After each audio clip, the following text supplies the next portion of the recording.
Welcome back to the castle, everyone. This is Nightsaber Z42, and this is part 3 of 8 Petals Argent, a solo adventure using the D&D 5e rule set, wherein I play the role of Monterey, a halfling barbarian, and pretty much everybody else in this adventure.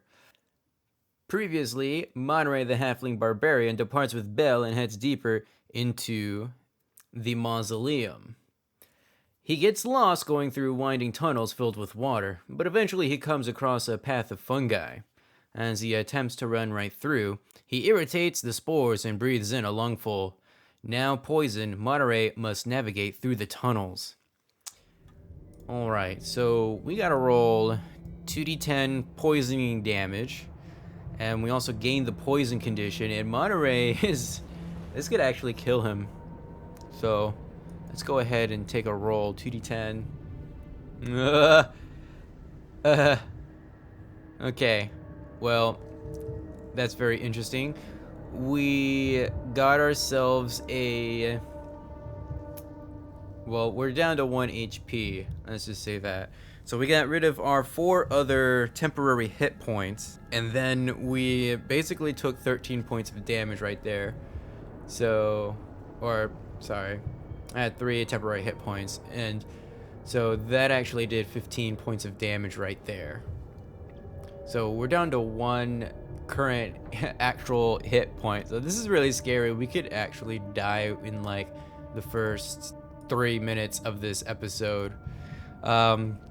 We can either continue to go through this cloud, or we can retreat. And Monterey, he's definitely struggling for air right now, but nonetheless he is going to attempt to run right on through. He definitely wants to get out of here, so we're gonna progress. You press on through the field of yellow fungus, each step raising more spores. You ascend the rough cut stairs at the tunnel's end, desperate to be free of the cloud. Alright, if we have the poison condition, make a constitution saving throw, and we do a constitution saving throw. We're pretty good at that, although we did fail miserably last time.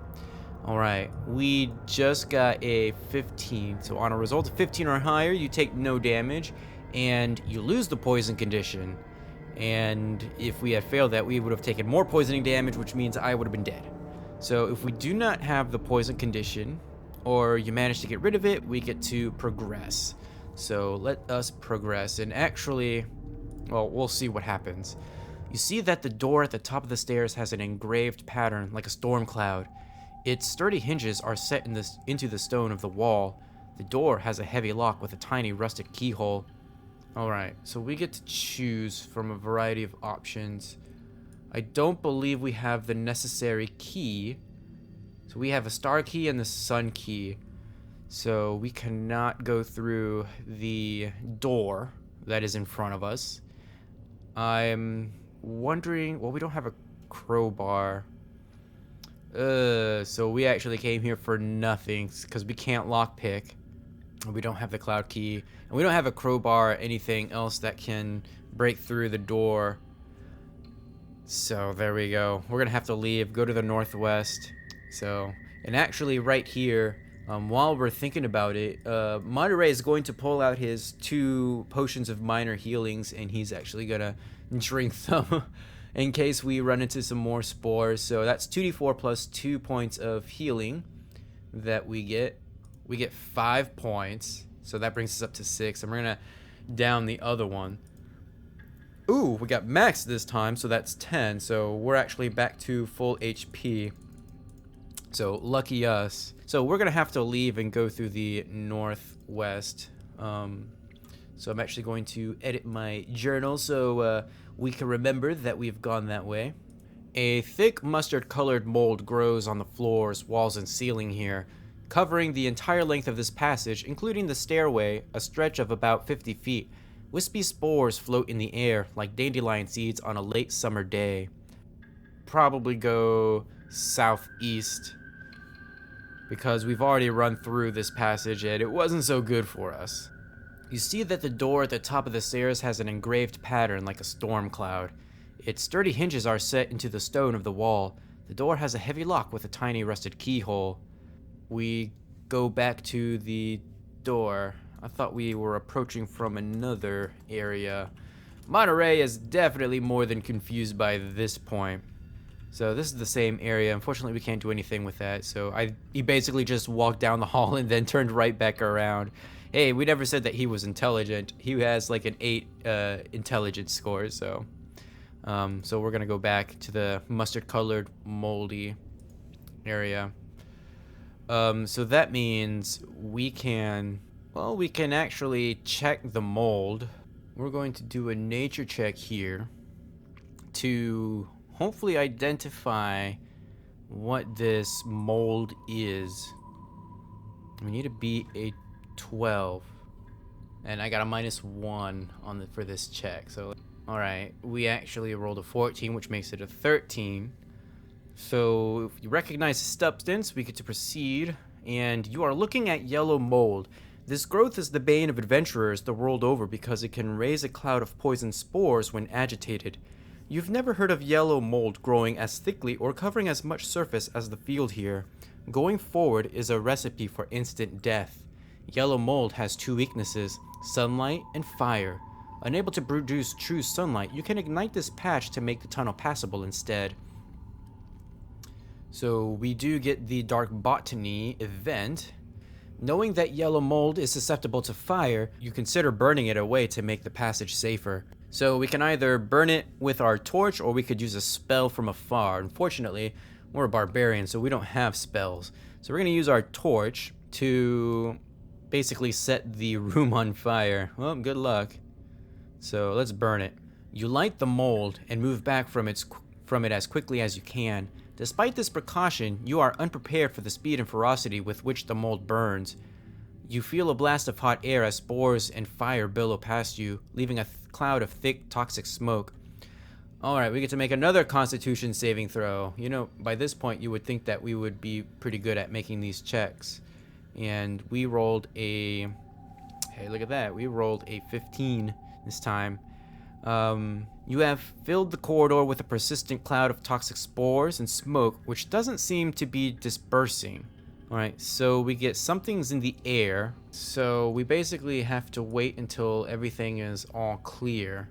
So we get something's in the air, and the time is equal to the number of minutes we have, which is, well, I'm pretty sure it's like 13 or something like that. I've been doing a horrible time of keeping time in between the rooms, and so it should be 103 minutes. So when the current interval of minutes reaches that sum, replace this event code with the all clear now. So basically we need to wait 90 minutes for the area to clear out. Spore-laden smoke drifts in the air, forming a thick haze that makes it hard to see. The cloud seems to be clinging to you, and the smell of it promises to leave a highly toxic residue on your body. We can either brave additional smoke and spores, heading toward the northwest end of the tunnel, or we can examine the doorway. I'm pretty sure we've been to the northwest, and it just always puts us to... It always takes us to the same place. So let's go to the southeast first, and we're going to see what that actually does. You are at the top of the stairs in a passage that stretches northwest to southeast. Heavy, toxic smoke fills the area. The door here that leads to the southeast has a storm cloud pattern engraved on it. Its sturdy hinges are set into the stone of the wall, and its heavy lock has a tiny rusted keyhole. Oof. And we have to make a Constitution saving throw for each minute that we are in. So, unfortunately, we can't do anything here. So we're going to have to make a Constitution saving throw. We're going to have to beat an 11. Look at that, we got an 18. We're actually going to have to leave because there's nothing that we can do with this door. So the southeast actually leads us to Cloud Key Door. Again, covering your face as best you can, you venture into the smoke-filled passage. You will have to hold your breath until you get to the other side. So make another Constitution saving throw. We get an 11 this time. Uh-oh. We're not doing too well, but we still managed to pass. To continue to the far end of the hall is what we are going to do. We're not going to turn back. Okay, so we're at the T-shaped intersection. The main tunnel running from the northwest to the southeast. A thick fungus coating mires and mars the walls, ceilings, and the floor of the southeast passage. Ahead of it, someone has arranged a collection of stones in the shape of the skull. Oh, so we're back to the skull rock place. So we get to either go northwest, northeast, southeast, which I'm pretty sure is where we went last time because that's where the thick fungus is. So I think we are going to go to the northeast up the rough cut stairs. Okay, so this is the oddly formed area. The east end of this passage ends at a doorway. A dusty wooden chest sits at the end of the westward passage, which we've already looted. We could, this time, go ahead and search the alcoves. And I think that's going to be in our best interest, especially since we're looking for a specific item. Maybe one of these alcoves or sarcophagi has the item that we're looking for. But we've already looted the chest, because the chest had the robes, the healer's kit, the potions, the filtered face mask, and the star key. And I'm actually really surprised though that we couldn't have used the face mask to get through the spores, because I mean that's something that it's an item that is specifically designed to do that, and we had no options of doing that. So should I be actually adding that in, just knowing that I should be able to get past that? Probably.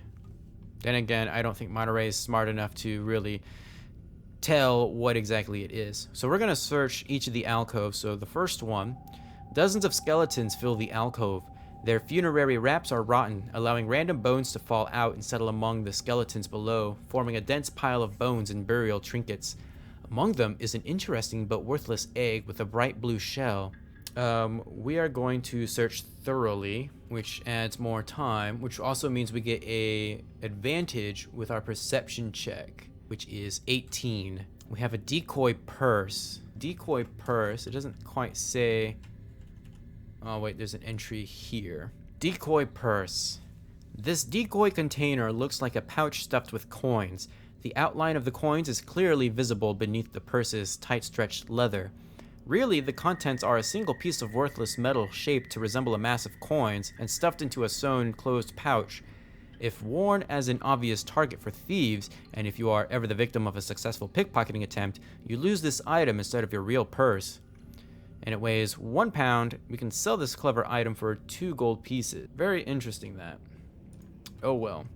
So that's what we find. A result of 15 or higher also reveals a loose stone tile beneath the skeletons, which has shifted among the crumbling mortar. We're also going to excavate that loose tile. So let's add a minute to our time. So we're at 20 minutes, and let's proceed. You move the skeletons away from the tile, then pry it up from the crumbled mortar. What you discover is the nest of a giant blood tick, which objects to you invading its home. The giant blood tick rushes you, jumping if necessary, and attempts to latch on with its bite. Alright, so this is actually our first combat encounter here. So Monterey scrambles back from the giant blood tick as it leaps towards him, and we're going to begin combat. So we are going to get to go first this time. We are just going to swipe at him with our axe. The tick is fairly easy to deal with, provided that we can actually hit him. Yes, we hit him with a 21, and we deal 12 slashing damage to his 5 HP, so it is been cleft in twine, as we say. So we defeat the giant blood tick. The vile creature explodes as it dies, spraying a gout of bright blood. Within the excavated nest is a mummified bird claw inside a glass vial, some lead fishing weights, and a fragment of bloodstone worth 5 gold pieces. Why the creature would have collected these objects remains a mystery. We're gonna definitely take that bloodstone with us. It's worth 5 gold pieces. So we're back in the alcove area. Let's go ahead and examine alcove 2. Each skeleton here used to have a linen funerary wrap, but these have long ago rotted into scraps. Thus unclothed, the skeletons have settled into one another, forming a dense pile containing just their bones and the personal trinkets buried with them. We're going to, of course, make a perception check with advantage because we're searching thoroughly, which gives us a crit on a 23. We wipe away tarnish to reveal that a simple piece of jewelry is actually an electrum brooch. It's worth 4 gold pieces. Look at that. All right. So let us examine alcove number 3. The few skeletons that remain in this alcove have had their funerary wraps cut open, as though someone meant to search each of the skeletons within. A close examination reveals that someone broke the leg bones of each skeleton, either looking for something hidden in the marrow or simply looking for revenge. Nothing of value remains in this area. What the living hell? Who would just break all these bones? Actually, would Monterey even know that the leg bones were broken? Alright, so we've searched through 3 of the alcoves. 4. After careful examination, you determine that the skeletons here were all bound by ancient ropes, the pulpy remains of which still encircle some of the bones. Perhaps these people died as prisoners, or their embalmers feared that the corpses would rise from the dead. We will roll perception with advantage because we're going to take our time, which adds to our time tracker. Got a 22, so that means we rolled a 19 that time. Got a dust-covered roll of parchment pages tied with a string and tucked into a corner. Remarkably, these 7 enduring spellbook pages seem unaffected by decay. Ooh, I wonder if those, by any chance, happen to be the spellbook pages from the book that we found that had the missing pages. Unfortunately, since he is not a magical person, Monterey, I don't think, would really know to examine these spells, or at least the pages. They're just crumpled pieces of paper, no better than toilet paper. So we've just read through alcove 4, so let's search through alcove 5. The last alcove available for us. There are more bones in this alcove than in the others you have seen, stacked all the way to the top. These piled skeletons spilled out of the alcove at some point and were recently restacked, then bound with twine to hold them in place. So we're going to be at 27 minutes because we're going to do another thorough perception check with a 17. Result of 6 or higher reveals 4 burlap sacks recently stored here. 4 sacks for carrying things in. Result of 12 or higher also reveals a thin alabaster face mask with delicate engravings worth 1 gold piece hidden beneath the rubble. Well, at least we're making some money. I mean, that is the life of an adventurer, so there's that. So we've searched through all of the alcoves here. So now we got to figure out where we want to go. We've done all of the alcoves, we've done the chest. The southwest will take us out of the area. Let us approach the door. And this is the deadly doorway. Okay, so unfortunately we're going to have to leave that. So the door, it leads to the snowflake emblem area. So that means we have to basically leave. So this goes back out to the southwest. So let's add another minute. So we're back at the T-shape intersection. We've gone to the northeast and we've thoroughly examined everything there. I believe if we go to the northwest, we go out. I think that's the way we came in from. No, the southeast is the one with the thick fungus. So we're gonna avoid that. So let's go to the northwest this time. The tunnel widens into a rectangular room stretching east to west. The room is 20 feet wide and 50 feet long. The air is humid and musky, filled with the smell of spores and fungi. Alright, so this is the room with all of the different types of soil and whatnot. So we've also been here as well, but we didn't really do much here. We can examine the skeletons. Actually, let's go ahead and do that, because we're still looking for something. So we're gonna have to really start examining each and everything. Carefully examine the skeletons. The bones are old, yellowed with age, as though taken from one of the catacomb alcoves. Someone has carefully arranged the bones using a lot of twine to hold everything together.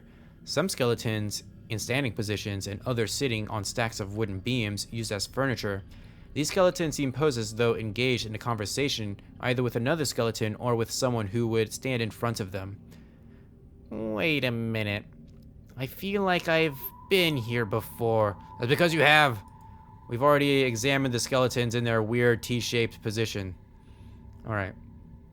We don't have proficiency with the herbalism kit, so we can't do anything with that. We've already examined the tools, but we're going to take another look just to see if there's anything that might be beneficial. The pile of tools includes small, rusty gardening implements, like an old trowel and hand spade. These are for cultivating the nearby planter boxes. Most of these items have no value, but you do find, hey, we actually have not explored this. We have 2 more torches and a U wand, druidic spellcasting focus. That's interesting. If only we were actually a druid. That's kind of really weird that that would be included here if we're not really a druid. So we've examined the tools. Sweet. We can go to the southwest or the southeast. So that means if we go to the southeast, we're going back the way we came. So let's go to the southwest. You are in a wet intersection, water rising above your knees. The intersection has 4 directions to it, if you count the passage that requires climbing a small cliff. To the northwest, rough-cut stairs lead downward. The tunnel descends to a point where the water is almost up to the ceiling. That passage leads back to the deep catacombs exit. To the northeast is a set of rough-cut stairs where the tunnel rises fully from the water. To the southwest is a level tunnel filled with waist-deep water. To the south, an alcove in the wall stands over 20 feet above the ground.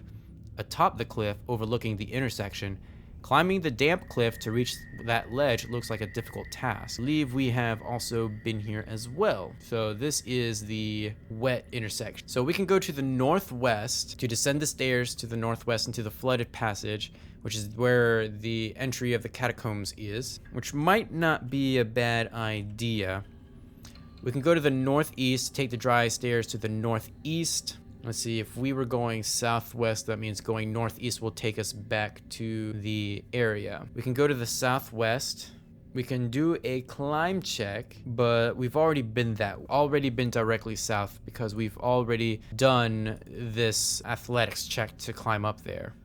Why don't we go back to the beginning of the catacombs? Actually, no.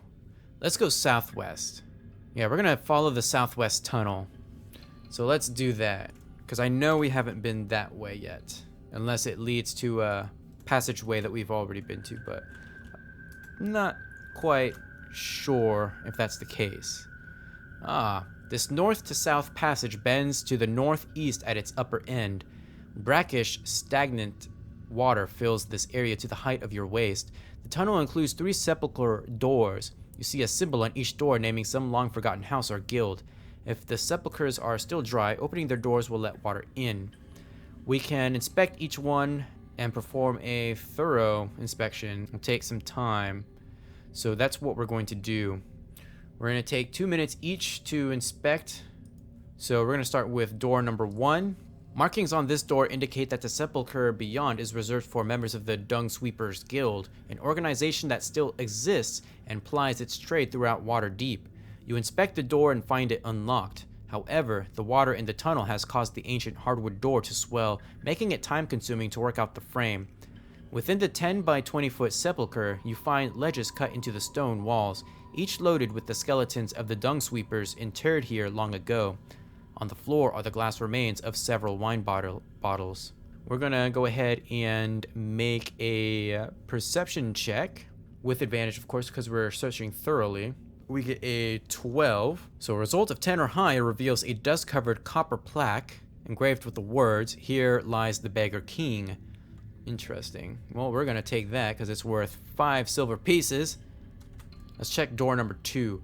Markings on this door indicate that the sepulcher beyond is reserved for members of the Guild of Watermen, an organization that still exists and to which some of the Slipstone gang members belong. This guild employs laborers day and night to keep the harbor clean and ferry cargo to and from ships anchored in the harbor. Although inspection reveals that the iron door is locked, the standing water here has infiltrated the mechanism and rusted it beyond use. A few well-placed kicks stave in the latch and you push the door open. Within the 10 by 20 foot sepulcher, you find ledges cut into the stone walls, each holding skeletons of the watermen interred here long ago. We are making another thorough perception check for that sweet advantage. A 23, which is our crit, or max roll, natural 20. We find a shoddy navigator's tool. Okay, very interesting. It's a good thing Monterey is very strong, that he can hold all this crap. Although still in working condition, the set applies disadvantage to any check to use them. The tools are in such poor condition that you cannot sell them. Well, I guess we'll just take that anyways. Oh well. So we've searched door number 2, so let's go through the last door. Markings on this door indicate that the sepulchre beyond is reserved for members of the Southeast Launderers Guild. You know of only one Launderers Guild in Waterdeep, so this may have been a splinter organization, or the current guild might be the legatee of a more recently unified set of guilds. You inspect the door and find it unlocked, though the water in the tunnel has caused the ancient hardwood door to swell, making it time-consuming to work out the frame. Within the 10 by 20 foot sepulchre, you find ledges cut into the stone walls, each loaded with skeletons of the Launderers interred here long ago. A small decorative washing cauldron sits on a shelf against the back wall as a symbol of the guild. This iron pot seems to have survived in good condition. Well, don't know if I want to take the iron pot. It's quite heavy. We will, of course, roll our perception check with advantage, adding more to our time. We got ourselves a 13. Some of these launderers received the dubious honor of burial with a commemorative bar of soap bearing the guild's symbols. I find 1 bar of soap for every point by which our check result exceeds 5. So that means we find 8 bars of soap. Well, okay. Nah, we have no need for soap. We're gonna leave that. We're leaving the soap. Monterey has no need for soap. I am a clean boy. I'm a clean halfling barbarian. I have no need for soap. I'm a stinky man. Alright, so we've searched through all of the sepulchre doors. So, no key there. Let's see, we came in from the southwest, so we were coming in from the northeast. So if we go to the northeast, that'll bring us back. So let us move to the south. This curved segment joins a passage to the north with another that leads eastward. A natural alcove in the stone reaches out 20 feet to the west to an obvious dead end. The waist-high water in this area has a sweet odor like fermented fruit. Could it be wine, possibly? Are we in a pool of wine? That would be pretty sweet. We will actually examine the little alcove here. You search the dead-end area, reaching about in the darkness of the brackish waist-deep water. Unfortunately, we don't have a passive perception of 15, so as you search, continuing to disturb the water, the smell of fermenting fruit grows stronger. Do we have anything that can reach down there? We have a javelin, but that's not nearly long enough as what they are wanting. They want 10 foot or 10 feet, and we don't have that, so we're going to unfortunately have to bypass that. You are searching the waist-deep water, feeling about with your feet for anything out of the ordinary, when a mass of sludgy material falls right next to you, splashing water all over you. Oh, please tell me that's not a slime. The combination of water and slime begins to burn. You must use the brackish water to quickly wash away the caustic substance. Green slime has splattered on you. We take 1d10 acid damage. Halved because we're in water, by the way. So we take 3 points of damage because I rolled a 6. So we're at 11 HP. Oh boy. Unfortunately, the floating mass seems too dangerous to wade through, so your search of this small area is over. Okay, so we get to go back. So we don't have a pole there that could get whatever it was down there. We traveled from the south, so going north would take us back to the area. So we're going to go east.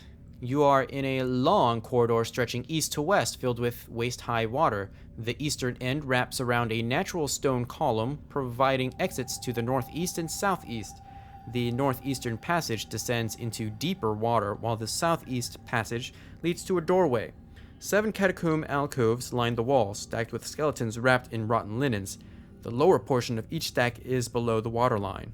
We can search any of these partly flooded alcoves. We'll add 2 minutes to our time. We can perform a thorough search by wasting 4 minutes. Wow, that is quite a long time, and there's 6 of them too. No, 7 of them. All right, so we're actually going to spend quite a bit of time searching through each and one of these. So let's start with alcove number 1. You search through the skeletons here, starting with the drier ones on top before separating out the submerged bones below the waterline. 4 of the skeletons in this alcove are not humanoid. They are large enough to be ogres. Alright, let's make our perception check with advantage. Got a 12. And the result of 11 or higher reveals a metal animal whistle carved in the shape of a wolf's head. Does this mean that we can tame all wolves now? That would be pretty sweet. I'm not gonna lie. There's some lore that goes with this, so let's check out that. Animal whistle. This whistle produces a sound of high pitch that only creatures with the keen hearing and smell trait, the keen hearing trait or the keen senses trait related to hearing, can hear it. Those who can hear the whistle can hear it from up to 600 feet away. We can sell it for 1 gold piece. Awesome. Although, let's be honest, if I meet a wolf, I'm just gonna totally like barrage its senses with that. Alright, so that's alcove number 1. Let's go to alcove number 2. It's another 4 minutes of time. Many of the bones here lie broken and scattered around the alcove, some of them crunching underfoot beneath the surface of the water. Let's make our perception check. 23 is our crit. A result of 10 or higher reveals a slick copper plaque engraved with the words, Lord Jaffil Cragsmere III refused to be buried with his family. Alright, another copper plaque. And actually that's our second one, so I'm just gonna kind of add that to our what we already have. An alcove number 3. There are only 8 skeletons in this alcove, arranged carefully on the floor below the waterline. The size and condition of the ancient bones suggest they may once have belonged to a family, with parents, grandparents, and several children. Among the other interesting but corroded personal effects, you find a tiny cage with no door. Unfortunately, there is nothing of value to find here. Oh, poop. I wasted 4 minutes on that one. Alright, alcove number 4 has a massive stone that has fallen from the ceiling of this alcove, crushing many of the bones stored here. Flowering fungi have grown along the exposed marrow of the cracked bones. Let's do our perception check. 18. A result of 8 or higher reveals gaudy costume jewelry. Its paint preserved by submersion in water. It's worth 6 gold or 6 silver pieces. Yeah. All right. I mean, money is money is money. Costume jewelry. All right. Time to examine alcove number 5. 2 skeletons in this alcove stand out from the others they rest among, their bones showing signs of repeated breaks and injuries. Our perception check reveals another crit. A result of 8 or higher reveals a submerged metal case behind rubble at the back. The case contains what remains of some old military ribbons and military medals. In their decayed state, the medals are worth only 1 gold piece for the inherent value of the silver they contain. Oh, that's unfortunate. But Monterey is, of course, going to take that because money is money is money. All right, 2 more alcoves to go, starting with number 6. The skeletons in this alcove belong to animals only. You find 100 skeletons worth of dogs, cats, lizards, and other domestic animals. Within this tiny pet cemetery, you find the remains of several collars. Each of these has an attached coin upon which is an address that identifies a location in Waterdeep. Many of these addresses don't exist anymore. The streets destroyed by one catastrophe or another, or simply renovated as the city grew.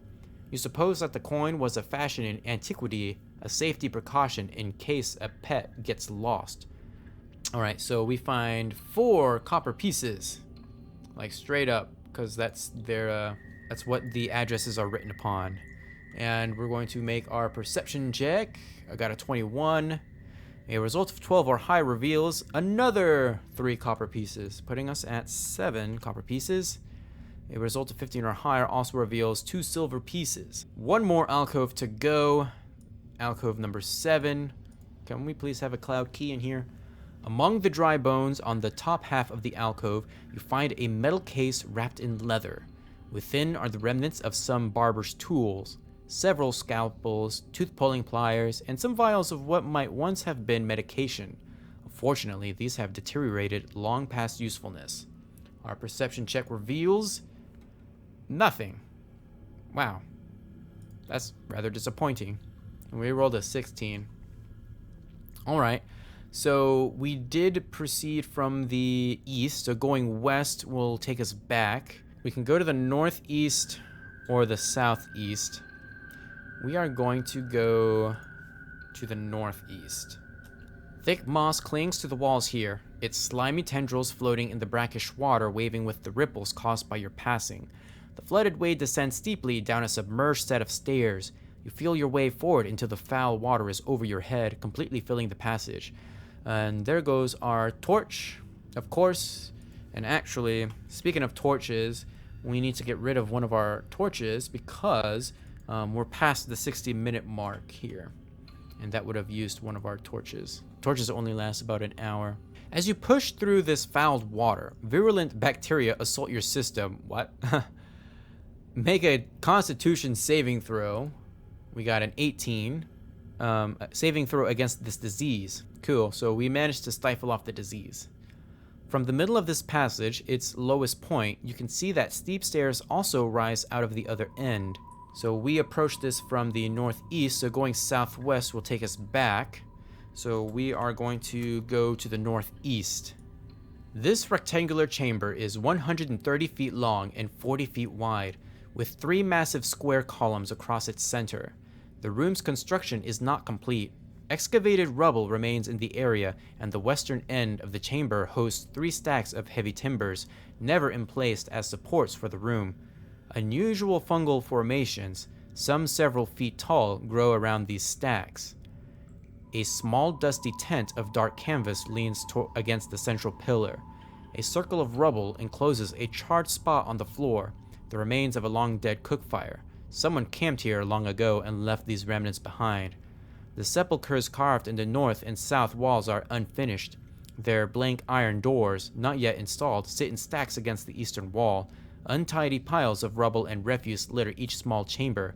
In the southern wall in the west end, a broad natural alcove hosts more of the strange fungi, forming a garden of these growths. Wait a minute! I've been here before! To be continued.